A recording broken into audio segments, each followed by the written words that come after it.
For the first time in an index peer-reviewed journal, Scanlon et al. Did the cervical survey, and he added 36 new cases of disasters. And in his conclusions, one of the things he lists in order to avoid the problems is avoid using sharp needles, but he put it very simply. Didn't say that. He just said, use blunt needles. The blunt needles do not go into nerves and arteries. And the technique I am advocating is you rotate the C-arm towards your side until the tip of the spinous process moves to the other side. And then you lock the angle on the C-arm. And then you rotate the C-arm usually down until the superior pars covers the disc. And then you mark the spot just a little bit lateral to the tip of the superior pars for the point of entrance. Then you tell the patient, we're going to inject some local anesthetic, just a little bit baby needle, local in the skin, and then you go down to the tip of the superior pars. And I usually take a bigger needle, a introducing cannula, and go and stick it to the tip of the spinous process. And there is nothing in the way. There's no nerves, no arteries, absolutely nothing. And you have the proper angle, and you take the metal needle out, and take the curved blunt needle and curve it towards the target and touch the superior pars, curving towards it, and then you rotate it away, start sliding by, rotating back towards the middle, and you stop and take a lateral view. You must document a lateral view. Recently we had one of these cases, and there's no lateral view. You don't know where you are. I don't care how experienced you are.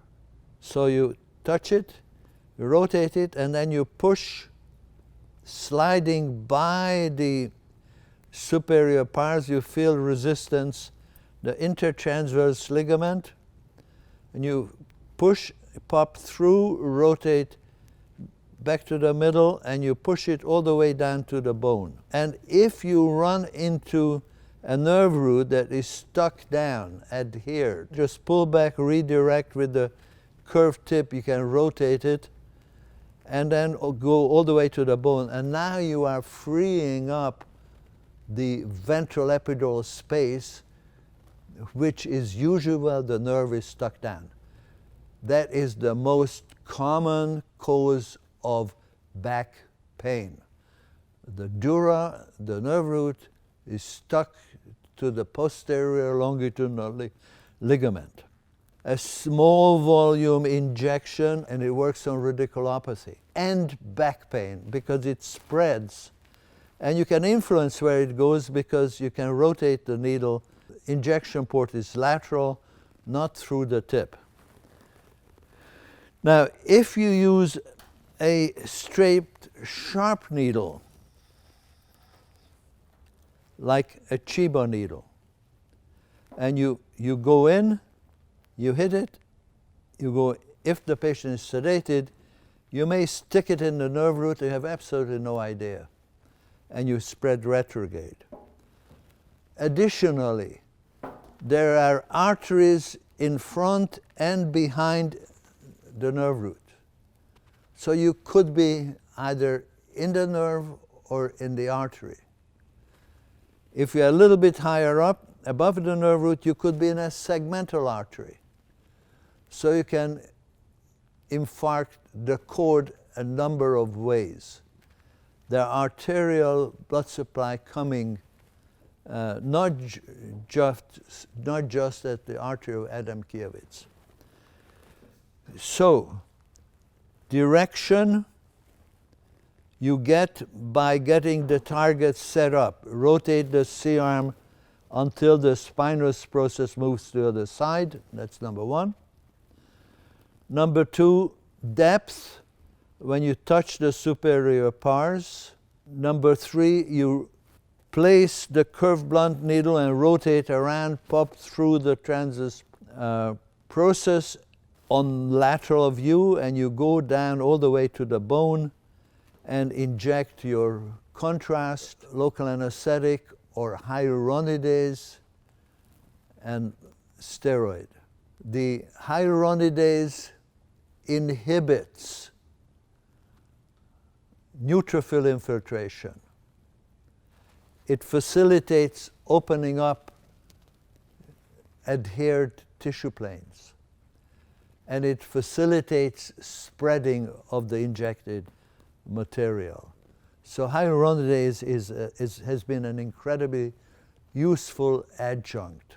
Additionally, we presented in 1994 in Paris at the 4th World Congress of IASP a series of 100 patients where 50 after failed back surgery had hyaluronidase added, 1,500 units of animal extract. 50 of them did not have hyaluronidase. And it was interesting, the outright failure rate was low, 18%, when we did not use hyaluronidase. But half the group where we used hyaluronidase, it dropped to 6.1%. So it lowers the failure rate of transforaminal or catheter-induced neuroplasty. Neuroplasty has been possible, and transforaminal catheter placement, the only difference to the technique is that we use a second styleted catheter where the second stylet protrudes. As soon as you pop through the intertransverse ligament, you stop and you place the second stylet, and with the second stylet, you can safely move down just like the blunt needle all the way down to a safe spot where you don't damage the nerve, arteries. You can get vascular, meaning venous. But so long as you open up the lateral recess, you convert high pressure veins to low pressure veins, and there's no danger of hematoma formation. And if you are injecting contrast, you know that you are in a vein. You see the venous runoff. Well, just don't inject it. Stop. But when you inject the hyaluronidase, inject the contrast, the local steroid, you open up a lateral runoff. You do not run into the danger. So this sequence has been incredibly safe. And if you use sharp needles, I believe you should let the patient know that you're using a technique that potentially can inject into nerves and arteries, and there's an increased chance in maybe 1 in 8 to 10,000. But that is my best estimate for the incidence that it happens. But once you have a randomly occurring sequence, the randomly occurring event can happen anytime.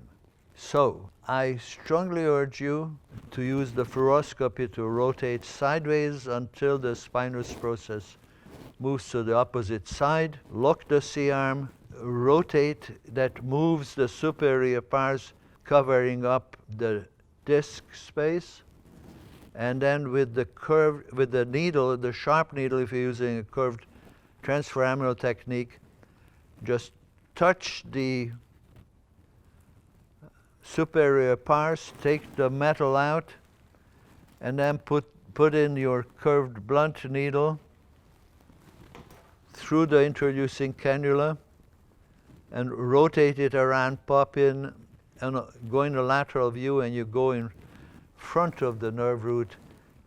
Use contrast, hyaluronidase, local anesthetic, and steroids, and you will not have unmitigated disaster.